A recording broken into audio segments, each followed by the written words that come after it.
Boa noite, igreja. Que a graça do nosso Deus esteja com todos. Queridos, eu não me lembro se foi informado. O pastor Moab, ele não está presente. Pode ser que eu tenha me equivocado, mas, salvo engano, ele foi pregar em Baraúnas, na cidade de Baraúnas. Acho que foi isso. Tatiana, que sabe da vida de todo mundo, ela... Não sei se ela não está aqui dentro, não. Então, eu acho que foi isso. Cidade de Baraúnas, então, ele me convidou para assumir o púlpito, sempre grato pela confiança do pastor, pois um pastor não deve, e com certeza é dessa forma também com o pastor Moab, o pastor não deve entregar o púlpito de sua igreja a qualquer um. Né? Papai gostava de dizer que, às vezes, 1 hora de púlpito passa um mês todinho para desmanchar o que foi dito. Então, quando um pastor entrega o púlpito a mim ou a qualquer um dos irmãos que estão aí presentes, acho que vocês devem se alegrar, porque é uma demonstração de confiança ao irmão, a qualquer um que... Isso assim também é questão do louvor, né? O louvor não deve ser compartilhado, né? O altar não deve ser compartilhado com qualquer um. O pastor Hernandes Dias Lopes, um dia desse, numa mensagem sua, ele acho que foi ele, disse que o louvor é a mensagem cantada. Então, quando você realmente canta um louvor bíblico, realmente é uma mensagem de Deus cantada. Então, queridos, vamos ao que Deus colocou no meu coração esses dias. Queridos, alguns dias atrás, umas 3 ou 4 semanas atrás, eu estive aqui pregando, mais uma vez, e nestes dias eu preguei sobre o Evangelho de Deus. Eu até comentei com os irmãos, eu estava lendo um livro do pastor Paul Washer, e o título do livro era Evangelho de Deus e o Evangelho do Homem, né? E fazia um contraponto do Evangelho de Deus, claro, o verdadeiro Evangelho de Deus e o Evangelho do homem distorcido, né? Então, assim, naquele momento, naquela ocasião, nós trabalhamos alguns pontos. Por exemplo, o perigo, foi um dos pontos trabalhados, o perigo de endeusarmos a pregadores. Então, nós trabalhamos esse ponto, pois quando fazemos isso, quem esteve aqui naquele domingo pode até lembrar do que foi falado. Quando nós fazemos isso, nós endeusamos pregadores, endeusamos pessoas, nós corremos o risco de perder o crivo sobre tais pessoas, e a partir desse crivo que nos falta, pois colocamos esse homem num pedestal onde ele não está, onde ele não deveria estar, não temos a condição de avaliá-lo ao que é dito e ao que é vivido por tal pregador, correndo o risco de segui-lo a um abismo de um falso evangelho, caso ele se desvie. Então, neste momento, nós trabalhamos isso. Não devemos colocar o homem em tal pedestal. Nós vimos também que esse cuidado é importante para homens, mas também a denominações. Tem pessoas que, às vezes, não colocam esse homem no pedestal, mas, às vezes, colocam denominações. Coloca o batista, coloca o presbiteriano, coloca o assembleano, e também é perigoso isso, pelo mesmo problema de você colocar num pedestal que não deveria estar e não perceber quando desvios acontecem. Nós vimos também que pensar no Evangelho como uma ferramenta para conquistas materiais, para prosperidade financeira, é errado, e que isso é definitivamente diminuir o Evangelho. Usar o Evangelho de Deus como uma ferramenta para conquistas materiais, financeiras, da saúde, enfim, por mais justo que seja, isso é diminuir o Evangelho. E, por fim, nós vimos, como está escrito em Romanos 1,16, que o Evangelho é o poder de Deus para a salvação de todos que nele crê, primeiro do judeu, depois do grego, ou seja, de todos. Pois só o Evangelho de Cristo resolve o maior problema da humanidade, que é o pecado, né? E não só te livrando da condenação do pecado, mas também do poder do pecado, do jugo do pecado. Mas, aí, sobre o que nós vamos falar hoje. Durante a semana, embora o pastor tenha me convidado há mais tempo atrás, mas durante a semana ele perguntou sobre o que eu ia pregar, até mesmo porque o culto ele segue segue um padrão. As pastorais do pastor, ele tem trabalhado geralmente em cima do que vai ser pregado, os louvores, tanto é que o irmão Levi também ligou para mim perguntando sobre, mandou uma mensagem perguntando sobre o que eu ia pregar, e eu não sou muito bom de dar título, mas com base no que eu estava estudando, eu decidi dar o título como Evangelho de Mentiras. Evangelho de Mentiras. Ou seja, dentro da mesma temática que foi trabalhado alguns dias atrás, na última vez que eu estive aqui pregando. Mas por que Evangelho de Mentiras? Alguns dias eu fui em Fortaleza com a família e nós fomos a uma livraria e eu, claro, fui consultar, vi alguns livros lá. Tem um pastor que ele escreve bons livros, por sinal, de Fortaleza, e eu já fui até direcionado, pastor Iago Martins. Gosto da leitura dele. E teve um livro que me chamou a atenção. O título desse livro me chamou a atenção. E o título era Você é o ponto fraco de Deus. Você é o ponto fraco de Deus. É possível que alguém no Instagram ou em algum outro vídeo no YouTube, não sei, tenha visto um pastor um dia desse, ele veio com essa sandice, dizendo que você é o ponto fraco de Deus. E a capa do livro estrelava lá esse enunciado. Você é o ponto fraco de Deus, e lá embaixo pequenininho, um pouco menor, não pequenininho, mas tinha lá. E outras mentiras da teologia coaching. Você é o ponto fraco de Deus e outras mentiras da teologia coaching. Esse livro foi escrito por 3 pastores. Iago Martins, Pedro Pamplona e Guilherme Nunes. Conheci Iago Martins e Pedro Pamplona. O Guilherme Nunes eu não conheço e até não cheguei na parte da leitura dele. A princípio, como eu estou lendo ainda, a princípio estou mais na parte do pastor Pedro Pamplona, uma excelente leitura, e eu gostaria de trabalhar alguns pontos com os irmãos. Embora eu esteja lendo simultaneamente com esse livro, um livro do pastor Carson, D.A. Carson, Donald Arthur Carson, um pastor canadense, e o título é Coração de Crente. Eu não estou aqui para vender livros, não. Não estou aqui para vender livros. Mas esses livros, eles têm me chamado a atenção para alguns pontos. E esses pontos são a necessidade da defesa da fé, mentiras contadas para atrair fiéis e a relevância de sermos referência de vida cristã. A necessidade da defesa da fé, mentiras contadas para atrair fiéis e a relevância de sermos referência de vida cristã.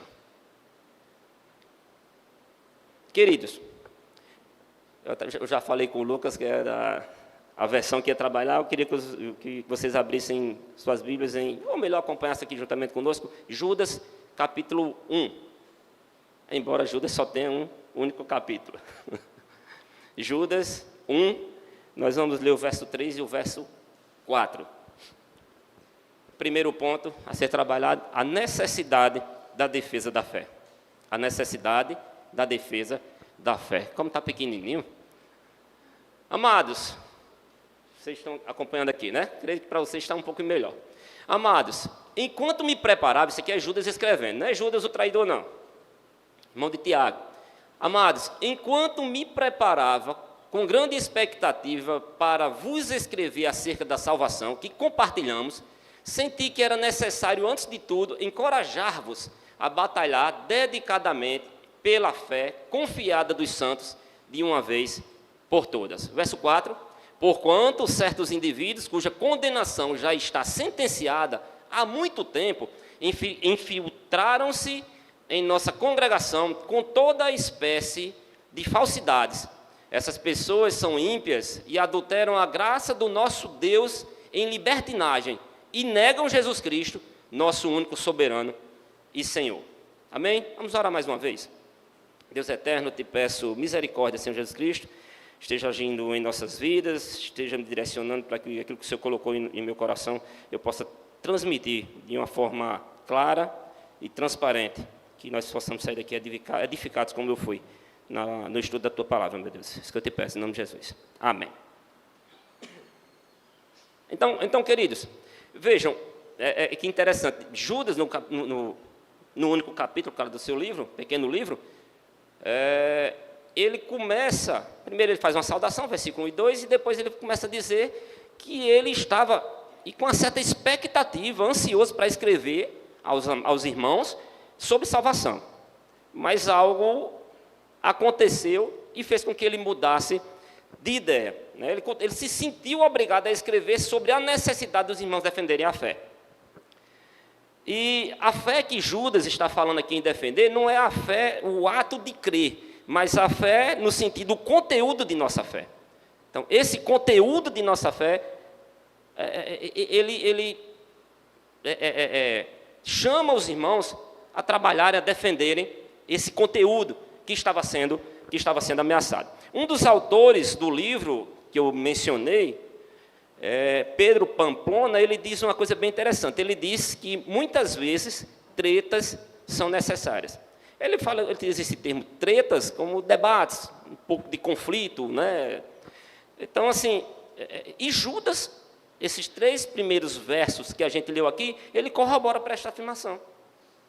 Pois o que Judas estava enfrentando naquela época não era muito diferente do que estamos enfrentando hoje. Algumas pessoas estavam pervertendo o ensino da graça e da pessoa de Jesus Cristo. Então, como o evangelho estava sendo atacado, Judas percebeu, nas palavras do autor do livro, Pedro Pamplona, que uma treta seria necessária naquele momento. E naquele momento era urgente um combate contra as heresias, contra os hereges. Naquele momento, esse combate às heresias, eles eram um pouco mais urgentes, eram mais urgentes do que falar sobre salvação, que era o que ele estava ansiando no momento.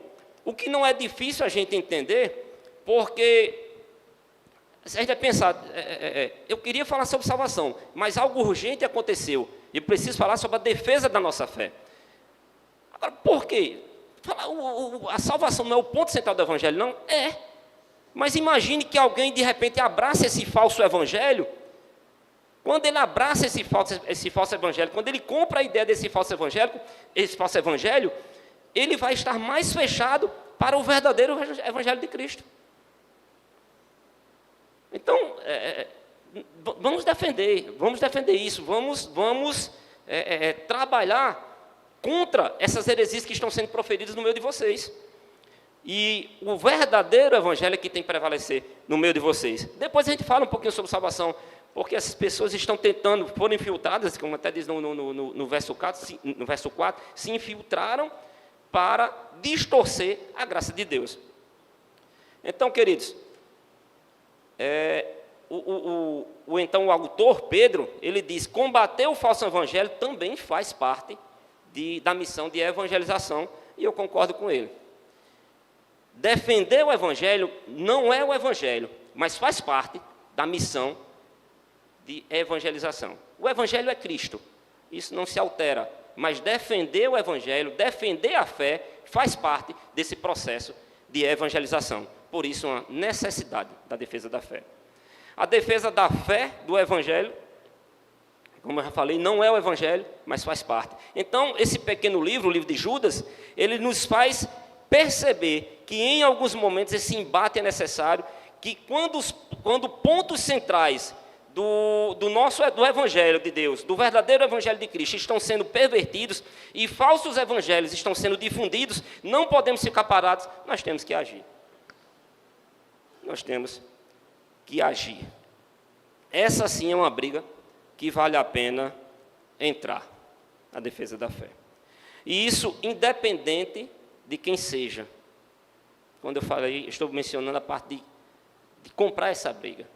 Independente de quem seja a pessoa que esteja desvirtuando o evangelho ou difundindo coisas erradas sobre o evangelho. Vocês lembram do que eu falei anteriormente sobre o perigo de endeusarmos pregadores, pois podemos cair no erro de não perceber quando tais pessoas se desviam do evangelho e seguir o mesmo caminho deles? Falei isso logo no início. Ao que parece, o apóstolo Paulo, ele não era assim. Ele não tinha problema em confrontar, seja quem fosse, mas que estivesse defendendo, que estivesse desvirtuando o evangelho, ele agia.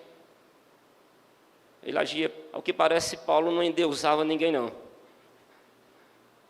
Como às vezes nós vemos isso acontecer hoje. Vamos ler Gálatas, capítulo 2, verso 11. Eu queria ler o 11, 12, 13 e o 14, meus irmãos.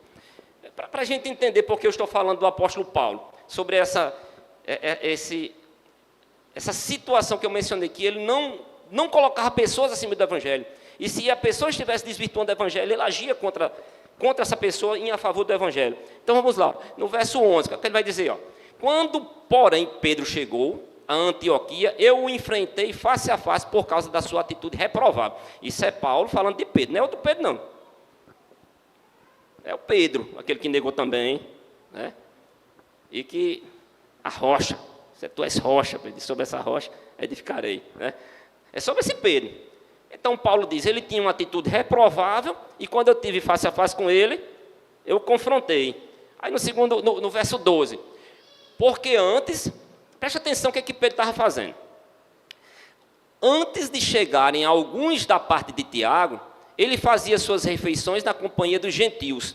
Todavia, quando eles chegaram, Pedro foi se afastando até se apartar dos incircuncisos, apenas por temer os que defendiam a circuncisão. Queridos, existiam vamos dizer assim, uns embates. Os judeus eles eram circuncidados, os gentios não. Mas se os gentios se converterem, eles precisam ser circuncidados? O Evangelho da Graça diz que não, mas alguns defendiam que sim. E ao que parece, Tiago andava com alguns que defendiam tal coisa. Quando Pedro não estava na presença deles, ele se sentia à vontade para andar com os gentios.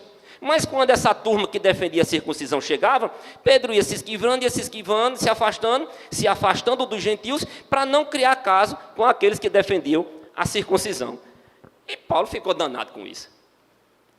Como é que pode? Quando eles não estão aqui, você anda junto com esse povo.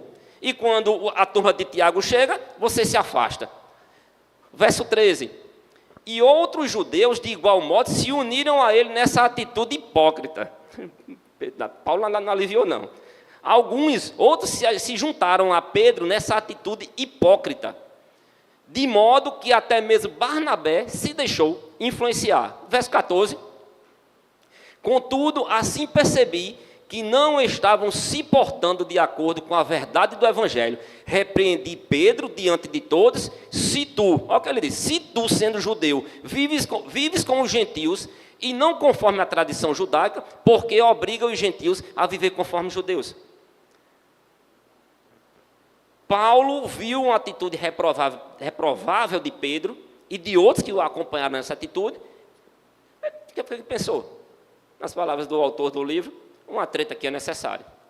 Vamos confrontá-lo nessa atitude, pois o Evangelho de Deus não é isso. O Evangelho de Deus não é hipócrita, como tal atitude estava acontecendo. Ele estava muito chateado com essa postura, a ponto de repreender ele na frente de todos. Pedro estava se portando dessa maneira hipócrita. Então, quando estava entre os gentios, era uma coisa, quando estava na frente dos circuncisos, era outra. Nas palavras do próprio Paulo, Pedro não estava se portando de acordo com a vontade, com a verdade do Evangelho. Então, um confronto foi necessário, um debate foi necessário. O que eu estou querendo dizer, meus irmãos, é que durante a nossa caminhada cristã sempre haverá necessidade de defesa da fé do Evangelho legítimo, do Evangelho verdadeiro. E de diferentes formas, isso se faz necessário. De diferentes formas, isso se faz necessário. Nos levantarmos para a defesa da fé. Às vezes dentro de nossa própria casa. Quando nós estamos orientando nossa família. Quando percebe-se que alguma coisa pode não estar caminhando por um bom caminho, você tem que chamar as rédeas e apresentar, ou não deixar dúvidas sobre o que é o verdadeiro Evangelho. Então, essas tretas, às vezes, é necessário dentro de sua própria casa. Um dia desse, não faz muito tempo, eu estava falando com Lavínia. Ela ama quando eu menciono ela no culto.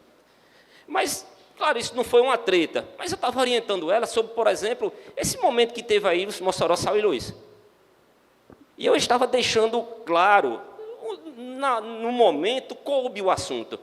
Eu estava deixando claro para ela, olha, uma coisa é esse momento social, diversão, de comunhão, sabe? Outra coisa é culto. Outra coisa é culto. Ali você pode pular, você pode brincar, pode. Pode, com ordem, com decência, pode. Mas culto é solene. Então, a minha atitude em um momento social, um momento quando eu estou com a juventude, num retiro, numa situação um pouco mais informal, não deve ser a mesma atitude de um culto solene. E eu estava conversando com ela sobre essa situação, sobre essa necessidade dela entender isso. Você pode pular, você pode brincar? Pode. E se eu não tivesse menos jeito, talvez eu fizesse também. Eu quis brincar com a frente do meu irmão lá, como se eu fosse fazer um passinho, um negócio, ele começou a rir de mim. Eu já me senti frustrado, não fiz mais nada. Então, assim, pode. Mas a todo momento, não. Cada situação, cada ponto no seu culto solene, certo? Momento de culto é uma outra situação. Então, eu estava falando sobre isso com ela, então foi um momento onde foi necessário falar sobre o Evangelho, falar sobre as verdades do Evangelho, nesse ponto. Às vezes, dentro de casa, você precisa, às vezes, no trabalho, isso é preciso também. Você se levantar para defender sua fé no seu trabalho. Há alguns anos atrás, não era nem na Caerna, já estou na Caerna há 10 anos, então, mais do que isso, eu já no meu outro emprego lá, e um chefe, no momento de uma reunião, ele falou sobre os crentes. E ele não era uma má pessoa, não. E ele até se relacionava bem com os crentes. Mas nesse dia ele deu essa bola fora. Ele foi dizer, olha, eu não gosto dos crentes num ponto quando se fala em testemunho. Parece que os crentes gostam, quanto pior a pessoa, mas eles gostam para dar testemunho. E estava lá, um bocado de gente lá. Não sei se foi na época de Bonifácio, acho que não sei se foi na época de Bonifácio. Então ele falou isso. Quando ele falou isso, eu levantei a mão. Aí ele percebeu a besteira que tinha feito. Ele disse, não queria entrar nesse mérito, não. Eu disse, mas agora entrou. Mas agora você entrou. Então fale. Aí eu fui dizer a ele, não é que a gente gosta de gente ruim, não, para dar testemunho, não. Mas nós pregamos, nós falamos sobre um Deus que transforma. E as pessoas podem entender bem melhor quando alguém que na visão da sociedade não tinha mais jeito é transformado por esse Evangelho. Então não é que a gente gosta que a pessoa era ruim, não. Mas Deus transformou aquela pessoa que nem a sociedade queria mais. E a partir disso nós estamos valorizando não a pessoa transformada, mas o Cristo que a transformou.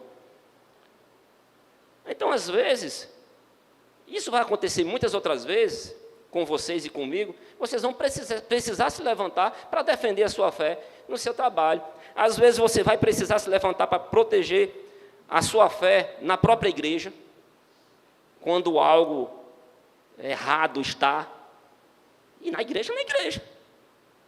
Uma quantidade de gente dessa, cheia de pensamento, de bons pensamentos e de maus pensamentos. Não vai surgir uma coisa errada, não vai. E na igreja mesmo você vai precisar se levantar contra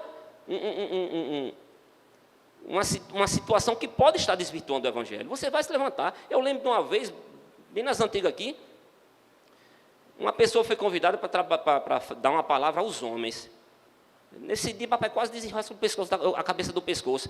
Quando o camarada de fora, eu nem lembro qual era a igreja que ele era, não sei nem qual que era. Mas também não lembro por intermédio de quem ele veio. De repente ele começou a falar que dízimo não era para ser dado mais. Como é que uma pessoa vai para uma outra igreja e vai falar mal de um princípio daquela igreja? Ele pode até ter essa convicção, mas ele teria que ter um pouco de coerência.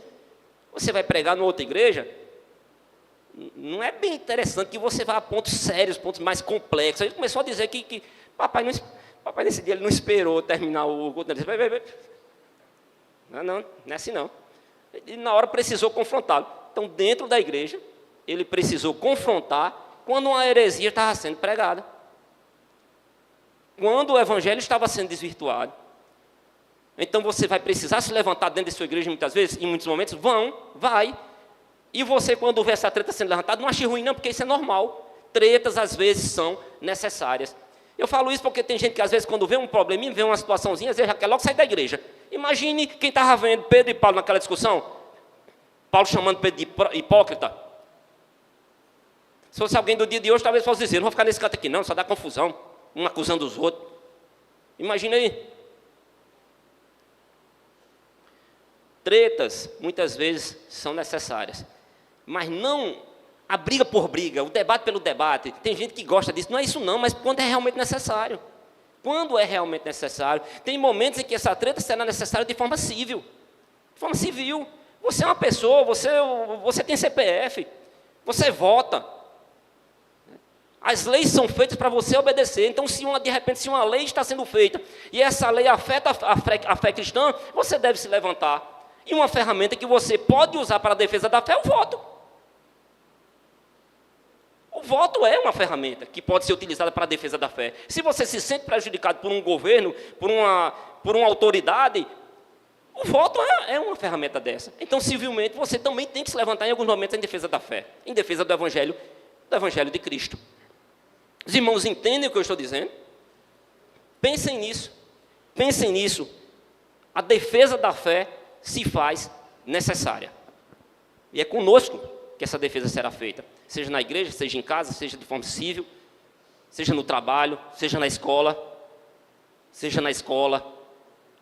O jovem não é menos responsável na defesa da fé do que um adulto é no seu trabalho, não. Também não entre numa briga que você não vai estar em condições de resolver. Então se instrua, estude, leia a Bíblia, ore, se prepare para responder a todos quantos vos pedir razão da esperança que há em vós. Então, a defesa da fé é necessária. O segundo ponto que eu mencionei, que mentiras são contadas para atrair fiéis. Muitas mentiras têm sido contadas, muitas distorções têm sido feitas, algumas de forma intencional e através de uma forma maligna, de uma trama maligna para se infiltrarem nas igrejas e distorcerem o evangelho da graça. Como aconteceu na época de Judas, acontece nos dias de hoje também. Judas 1,4, meus irmãos. Como aconteceu nos dias de Judas, acontece nos dias de hoje também. Judas, o capítulo 1, verso 4. Repetindo, lendo novamente. Porquanto certos indivíduos, cuja condenação já estava sentenciada há muito tempo, infiltraram-se em vossa congregação com toda a espécie de falsidade. Essas pessoas são ímpias e adulteram a graça do nosso Deus em libertinagem e negam Jesus Cristo, nosso único soberano Senhor. Algumas pessoas lançam mentiras, distorcem o evangelho de Cristo com a intenção de atrapalhar o crescimento do reino, de atrapalhar a missão de evangelização, de fazer com que as pessoas não sejam alcançadas pelo evangelho. Então, algumas pessoas fazem por essa motivação. Algumas outras distorcem o evangelho porque se deixam influenciar por suas próprias paixões. Às vezes não é uma trama maligna, não. Apenas é um cabra que nunca se converteu. Até gosta dos crentes. Até gosta das músicas cantadas, desses momentos de interação, desses momentos sociais. Até gosta, mas nunca se converteu. Como nunca se converteu, nunca vai aceitar certas coisas. E aí o que é que ele vai fazer? Moldar o evangelho à sua vontade, e não o contrário, e não ele se moldar à vontade de Deus. Então tem pessoas que trabalham a partir de uma trama maligna mesmo, se infiltrando para desvirtuar o evangelho, mas tem pessoas que apenas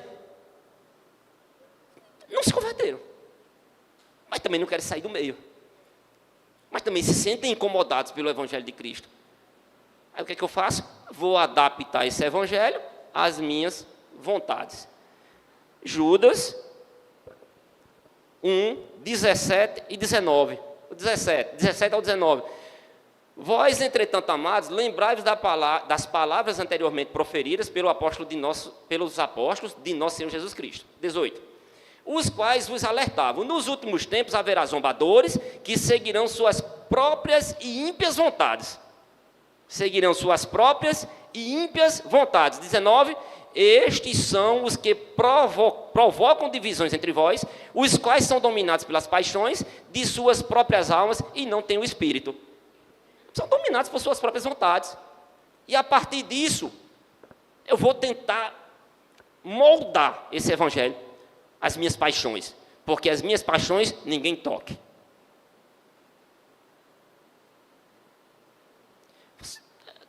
Tem igrejas que aceitam todo tipo de prática que condenável pela Bíblia. Por exemplo, tem igrejas que aceitam o homossexualismo. É uma prática condenada pelas Escrituras. Você poderia pensar que estão fazendo só por maldade? Pessoas, elas podem estar realmente querendo uma proximidade com Deus, uma proximidade com o Evangelho, mas também não querem deixar suas paixões. Então, o que é que eu faço? Eu tiro a parte que a Bíblia condena e aí me encaixo. Eu não quero deixar as minhas paixões. Então, eu moldo o Evangelho de acordo com a minha vontade. Então, tem pessoas que é por uma trama maligna, tem pessoas que é apenas pela questão das suas próprias paixões, e tem outras que distorcem por ignorância, falta de conhecimento. O que acontece? Eu não conheço a palavra, não dedico tempo ao estudo, à oração, então as minhas convicções vão a partir do achismo. Eu acho que é assim, eu fui ensinado assim, e a estes eu deixo a passagem de Judas 1, 20 ao 22. Então, assim, ele não tem uma má intenção. Não tem uma má intenção, não é uma trama.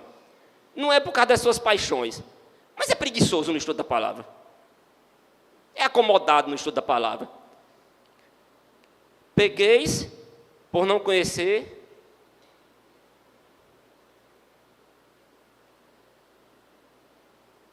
Então, quem não conhece a palavra de Deus erra, peca. Judas 1, 20. Vós, porém, amados, isso é justamente um combate a essa acomodação de alguns crentes, que não tiram um momento para se dedicar à oração nem ao estudo da palavra. Vós, porém, amados, edificai-vos na santíssima fé que tendes, orando no Espírito. 21.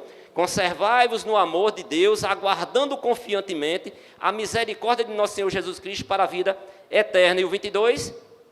E demonstrai compaixão para com alguns que não possuem essa certeza. Estude, se dedique, leia. Você não vai entender tudo, não. Pastor, não entende tudo, não. Eu muito menos. Mas sabe quando a gente pensa com a criança? Tipo, pronto, no domingo nós costumamos tirar as crianças para que elas possam aprender numa linguagem mais própria delas. Na quarta-feira, não. Eu acho até isso interessante, porque é interessante também que a criança tenha momentos aqui dentro para ela ir se acostumando com essa situação, né? E aí você começa a perceber, quando seu filho está crescendo, que algumas coisas ficam. Não é tudo que fica, não. Mas depois vem uma pergunta, vem uma situação, vem um comentário, que você começa a perceber que algumas coisas começam a ficar com o seu filho. Não entende tudo, mas alguma coisa fica. Faça a mesma coisa.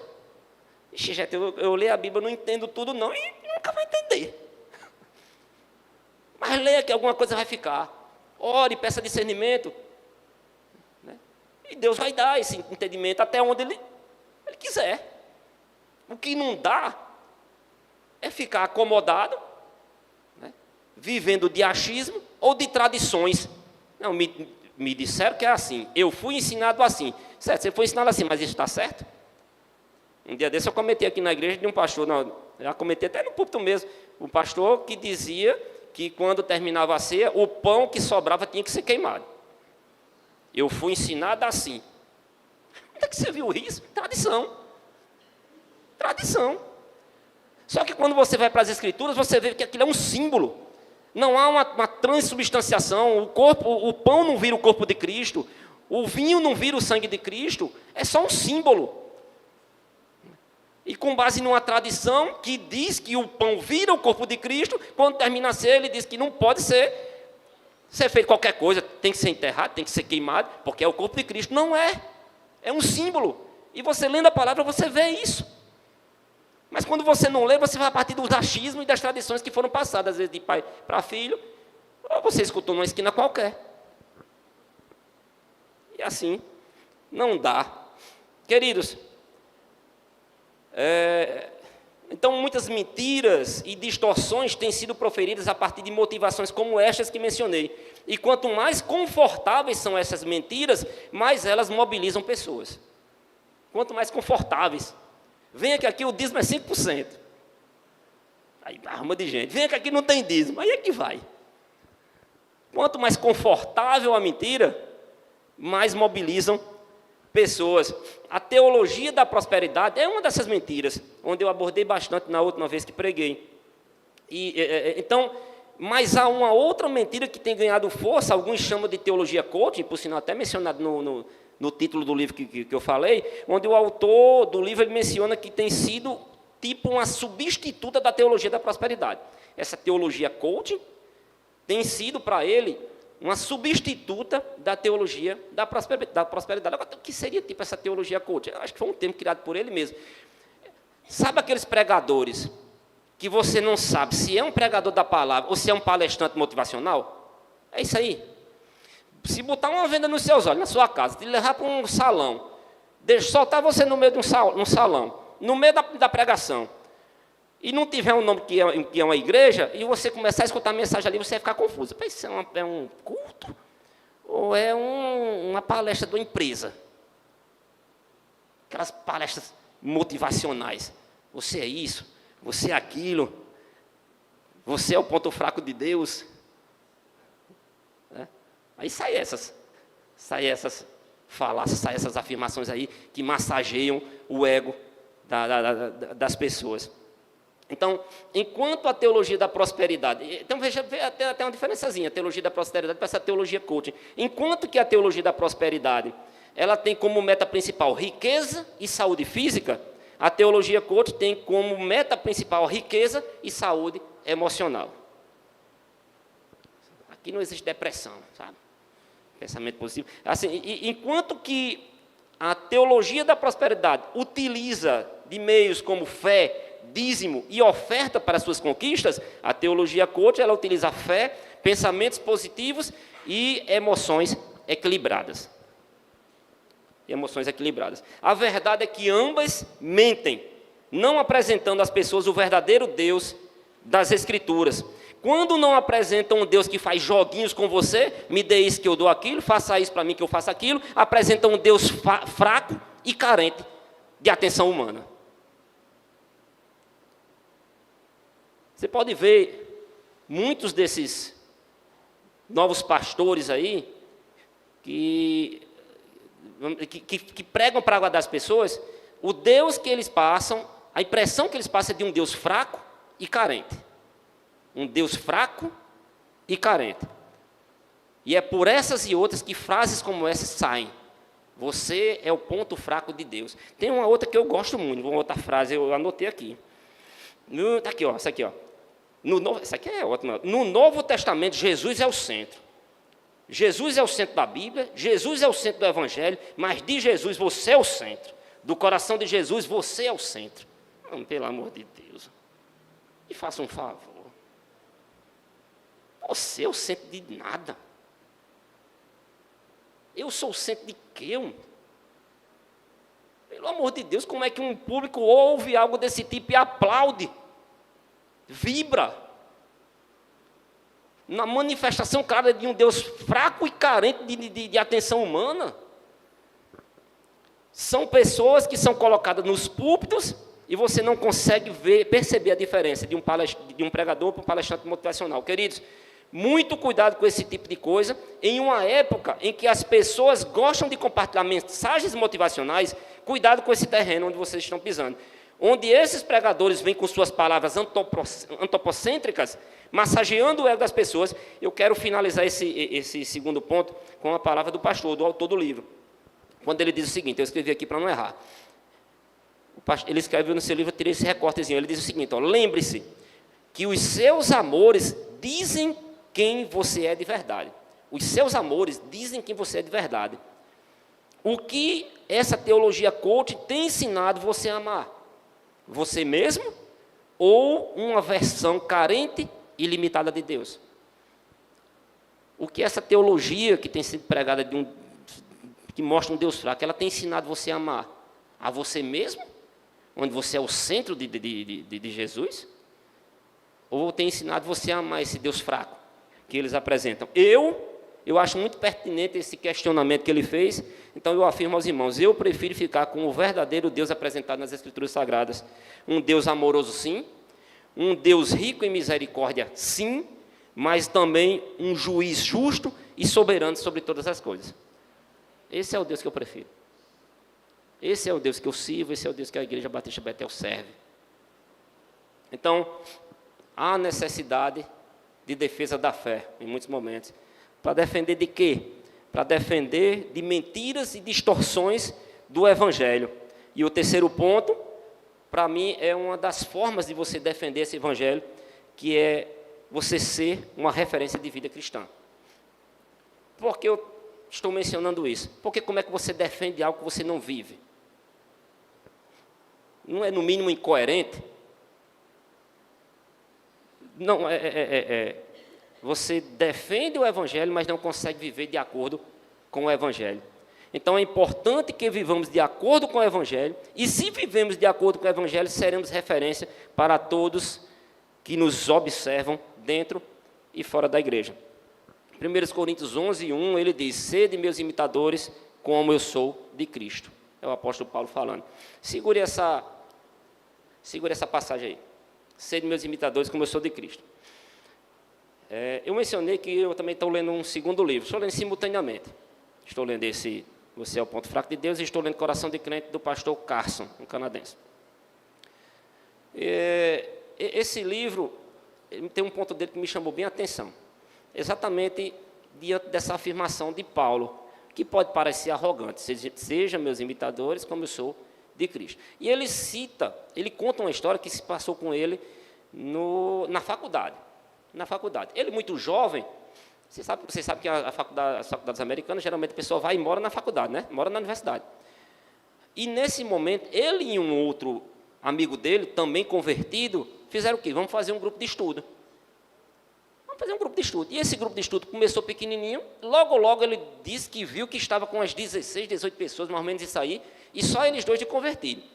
E ele não era muito, vamos dizer assim, robusto no conhecimento teológico. E começou a surgir bastante questionamentos, mas cada um mais complexo que o outro.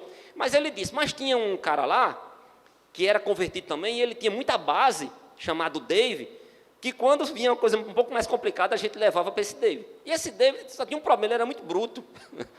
Ele era bem grosso, ele não tinha muito tempo, a faculdade dele era difícil, mas até assim, a gente às vezes usava um pouquinho do tempo dele assim, e levava alguns questionamentos. E ele teve um dia lá que ele falou com o Dave, ele levou dois, que tinham umas coisas para falar com esse Dave. Ele disse, Dave estava muito ocupado nesse dia, mas ele com todo o jeito dele assim, ele disse, vamos, diga aí, você, o que é que você quer saber? Aí o primeiro disse, não, eu estou na faculdade e eu achei que é uma boa oportunidade de eu aprender sobre algumas coisas. Então, eu quero aprender sobre o cristianismo, eu quero aprender sobre o budismo, quero aprender sobre outra religião lá, mencionou lá disso. Eu achei que você era uma boa pessoa para me falar sobre o cristianismo, depois eu vou para uma outra religião, mas para você eu não tenho tempo não, sou muito ocupado. E você quer o quê com o outro? Foi bem grosso, né? Eu não vou me deter muito nessa primeira situação, vou me deter no segundo ponto. Aí ele disse, e você quer o quê com o outro? O outro disse, talvez se fosse eu já tivesse, não é nada não, eu vim só acompanhando ele aqui. Mas aí ele falou, ele não correu não, ele disse, olha, é o seguinte, eu sou de uma família que vocês dizem ser liberal, mas meu pai e minha mãe me ensinaram bons modos, né? Me ensinou a ser justo, me ensinou a ser profissional, me ensinou a ajudar o próximo. E agora eu quero saber, o que é que vocês têm de diferente do que minha família tem? Aí ele disse, olhe para mim, o David, o bruto, olhe para mim, ele disse, não entendi. Vamos fazer o seguinte, você vai morar comigo 1 mês. Aí você vai começar a me observar. O que é que eu faço quando eu estou estudando, o que é que eu faço quando eu estou trabalhando, o que é que eu faço quando eu estou sozinho, como é que eu trato as pessoas, como é que eu pago minhas contas. Você vai passar 1 mês me observando. No final desse 1 mês, você vai dizer se tem alguma coisa diferente em mim. Isso é arrogância ou é convicção?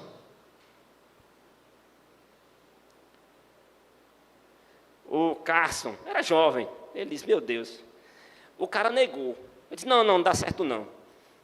Mas quando ele achava que isso ia distanciar a pessoa, o homem mesmo de longe começou a observar esse David. Resultado, ele se converteu.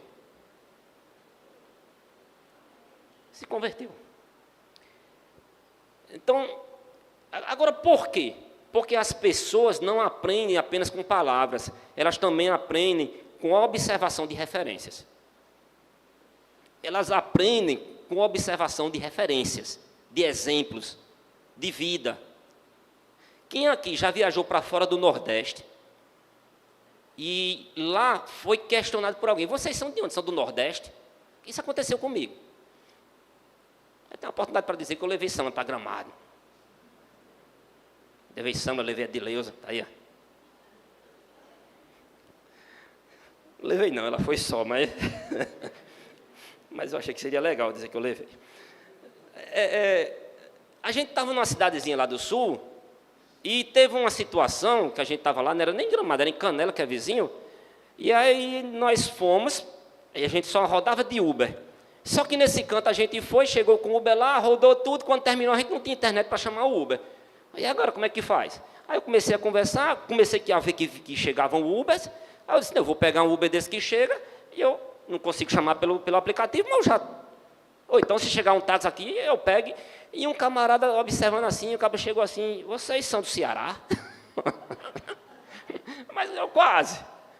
Eu não sou do Ceará, não, mas nós somos vizinhos. Aí eu ouvi, pelo jeito que vocês falaram, que vocês não eram daqui, não, que eu vi que vocês eram do Nordeste. Vocês estão precisando de quê? Aí eu disse, não, um Uber aqui, não sei o quê. Eu disse, não, ele também era, acho que era taxista, mas ele não podia pegar a gente porque ele já tinha corrida certa. Ele deixou as pessoas e eu levava as mesmas pessoas.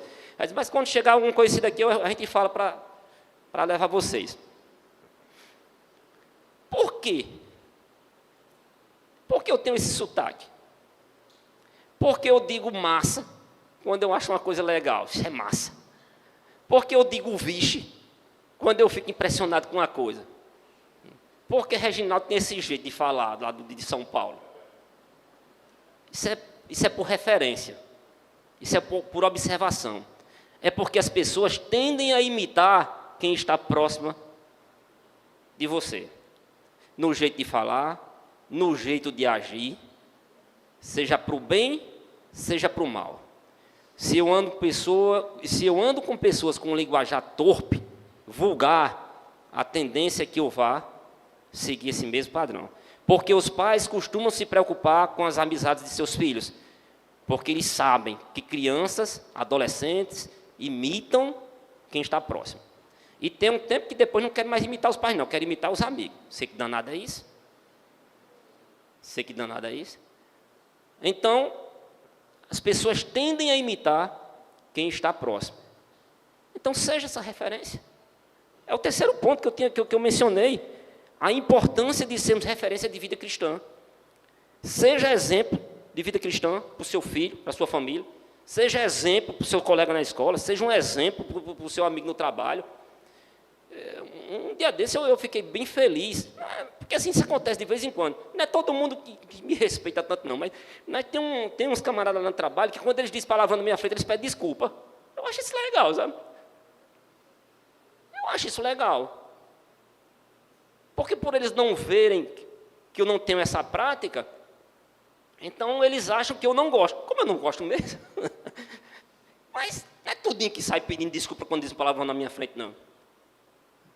Mas eu acho que nesse ponto eu estou acertando. A pessoa, mas se eu tivesse uma palavra, uma boca suja também, eles iam pedir desculpa? Nada. Eles iam se sentir totalmente confortáveis a dizer todo tipo de besteira na minha frente. Então, queridos, sejamos esses modelos para aquelas pessoas que estão próximas a nós, mas ainda não aceitaram a Cristo. O grupo de louvor, esqueci até de chamar. O grupo de louvor pode subir.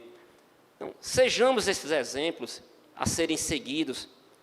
Defendamos a nossa fé, principalmente sendo imitadores de Cristo. Principalmente sendo imitadores de Cristo. Como Paulo foi, como nós devemos ser.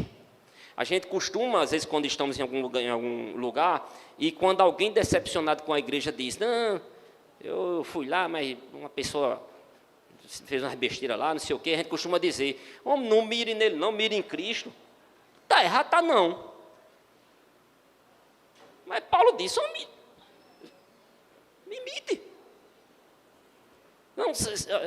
não, eu fui ali, Jeto não é essa referência de crente, não. Aí você diz, Jeto não é não, mas eu sou. Então olhe para mim. Jeto não se comporta como um crente deveria se comportar, não, mas eu me comporto, olhe para mim. Às vezes a gente se esquiva, já se planejando para se defender disso. Não, olhe para Cristo, você tem que votar em Cristo. Está certo, é Cristo mesmo. É Cristo mesmo.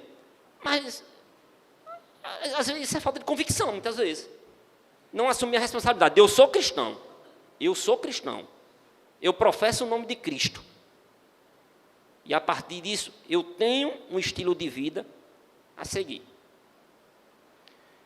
Deixe de mimimi por alguém que não consegue ser essa referência e seja tu esse exemplo.